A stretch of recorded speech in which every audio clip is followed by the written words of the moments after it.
ఏంటంటే బయటకు వచ్చిన క్వశ్చన్స్ లో అక్కడ ఏదైతే నెక్స్ట్ జెన్ కంపెనీ ఉందో ఆ కంపెనీకి ఎందుకు ఇచ్చారు, వాళ్ళకి ఏమన్నా ఎక్స్పీరియన్స్ ఉందా లేదా, తర్వాత అక్కడ నుంచి మరి ఒక సీజన్ 9 అయిపోయిన తర్వాత సీజన్ 10 లో ఎందుకు తప్పుకున్నారు వాళ్ళు, తప్పుకుంటే దానికి కారణాలు ఏంటి, తర్వాత దానికి ఎందుకంటే ఒకవేళ సీజన్ 9 అయిపోయిన తర్వాత 700 కోట్ల రూపాయలు వచ్చాయన్నారు కదా, 700 కోట్ల రూపాయలు పెట్టుబడులు ఎక్కడ పెట్టారు, తర్వాత ఎక్కడి నుంచి వచ్చాయి, అడ్వర్టైజ్మెంట్స్ కానీ లేకపోతే హోర్డింగ్స్ కానీ టికెట్ల అమ్మకం విషయంలో ఇవన్నీ కూడా ఆ డబ్బంతా కూడా ఎక్కడ పెట్టారు, ఎక్కడి నుంచి వచ్చాయి, ఏ విధంగా పెట్టుబడులు పెట్టారు, లేదా డిపాజిట్స్ ఏమైనా ఉన్నాయి హెచ్ఎండిఏలో, ఇవన్నీ కూడా క్వశ్చన్స్ రైజ్ చేసినట్టుగా కనపడతా ఉంది.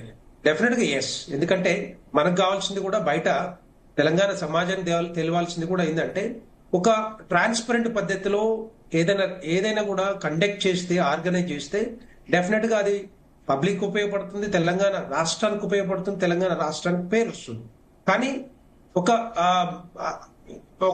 ప్రైవేట్ కంపెనీకి, ఎక్స్పీరియన్స్ లేని కంపెనీకి తీసుకొచ్చి అక్కడ ఏదో మరి అప్పచెప్పాలి, వీళ్ళకి కూడా ఏదో ఒక ఫిట్ ప్రోకో ద్వారా కొంత లాభం చేకూర్చాలన్న ఆలోచన ఉంటే మాత్రం డెఫినెట్ గా దానికి శిక్షలు ఉంటాయి. ఎందుకంటే మనకు తెలుసు రాజ్యాంగంలో లీగల్ గా డెఫినెట్ గా తీసుకునే అవకాశాలు ఉంటాయి.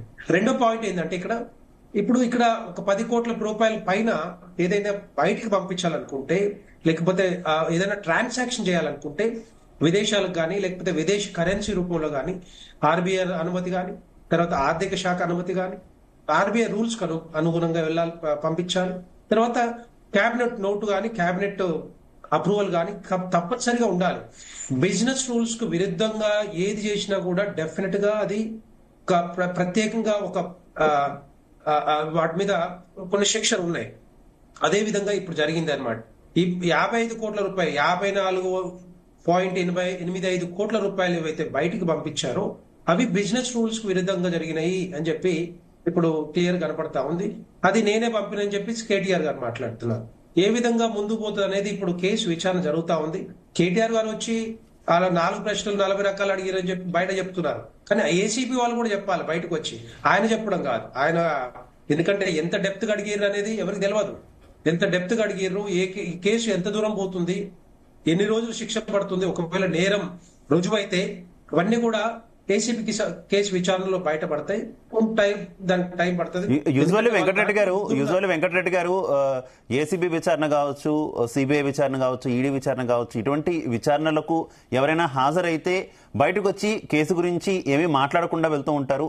ముఖ్యంగా అధికారులు కూడా అదే చెప్తూ ఉంటారు, బయట కేసుకు సంబంధించి ఏం మాట్లాడకూడదు, విచారణ ఏ రకంగా జరిగిందన్న దానికి సంబంధించి ఏం మాట్లాడకూడదు అంటూ ఇస్తూ ఉంటారు. అంతా కూడా విచారణకు సహకరిస్తాము అని చెప్పి మాత్రమే వెళ్ళిపోతూ ఉంటారు. కాకపోతే అధికారులకు కూడా అనిపించింది ఇది అక్రమ కేసు అని నేను ప్రశ్నించాను, ఎందుకు కక్ష సాధింపు కేసు అని తెలిసినా ఏమీ లేకపోయినా విచారణ చేస్తున్నారని నేను ప్రశ్నించాను. ఇలాంటివన్నీ కేటీఆర్ బయటకు చెప్పడాన్ని ఏ రకంగా చూసుకోవాలి?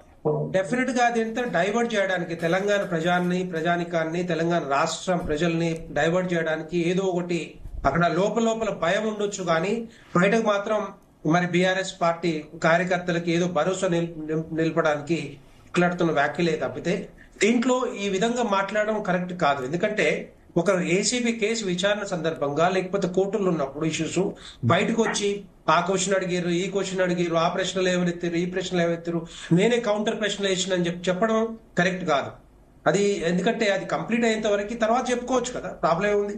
ఒక భయం లోపల, ఒక భయం బయట మాత్రం ఒక ఏదో మాట్లాడాలి, భీకరంగా నేను ఉండాలి.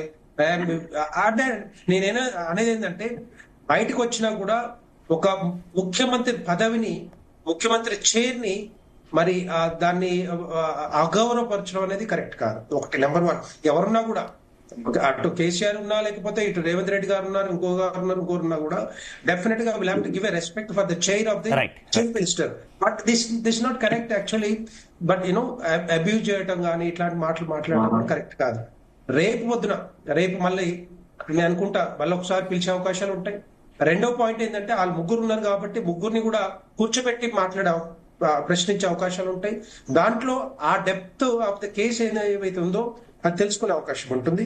16th or 17th he will be, I think he is called for the ED interrogation. Okay Venkatareddy గారు, మనకి కాంగ్రెస్ పార్టీ నుంచి డాక్టర్ లింగం యాదవ్ గారు జాయిన్ అయ్యారు. అలాగే